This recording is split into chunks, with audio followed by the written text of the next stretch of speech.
Frères et sœurs, tous les commentateurs depuis les premiers siècles de l'Église ont vu dans cette barque battue par les vents et les vagues. Tous les commentateurs des premiers siècles ont vu un symbole de l'Église au milieu de la tempête.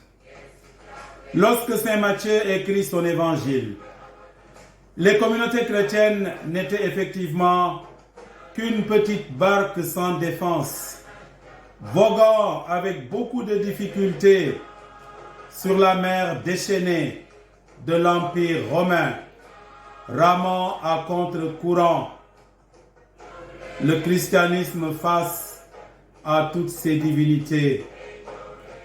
Les dirigeants de l'Empire romain persécutaient les chrétiens. Les noms de l'empereur Valérien, Dioclétien, Néron sont là. Et les responsables du judaïsme les chassaient des synagogues.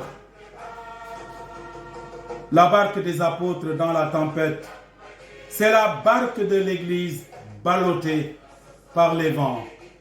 Les scandales de toutes sortes, pédophilie et tout autre problème qui secoue violemment la barque de l'Église.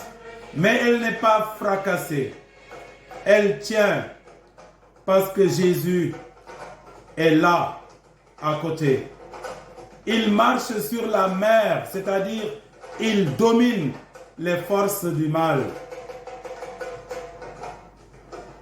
L'Église tient le coup parce que Jésus n'est jamais loin et ne nous laisse jamais seuls dans les orages et les tempêtes que nous traversons. Il nous dit, confiance, c'est moi, n'ayez pas peur, je suis là avec vous. Cette nuit-là, Jésus avait invité Pierre à faire un pas.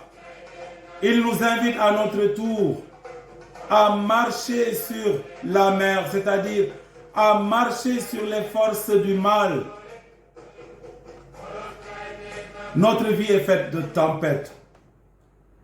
Frères et sœurs, notre vie est loin d'être un fleuve tranquille.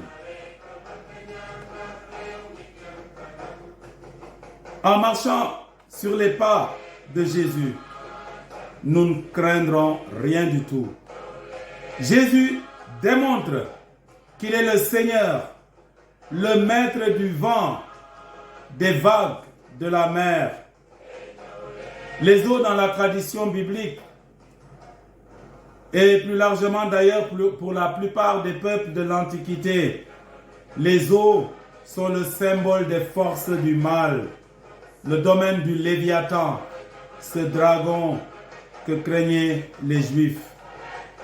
Autrement dit donc, en marchant sur la mer de Tibériade, Jésus manifeste de manière concrète qu'il domine toutes les forces maléfiques et qu'il est vainqueur de la mort. Il annonce par ce geste sa résurrection et il invite Pierre à entrer dans ce mouvement de vie et à partager sa victoire.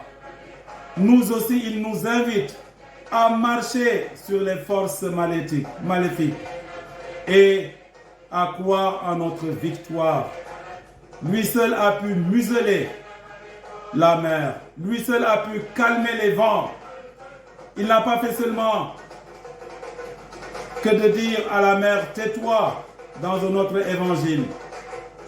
Il a marché sur la mer. Le lac de Tibériade, long de 20 km, large de 12 km. Des tempêtes violentes surgissent à tout moment. Ce sont les tempêtes de la vie.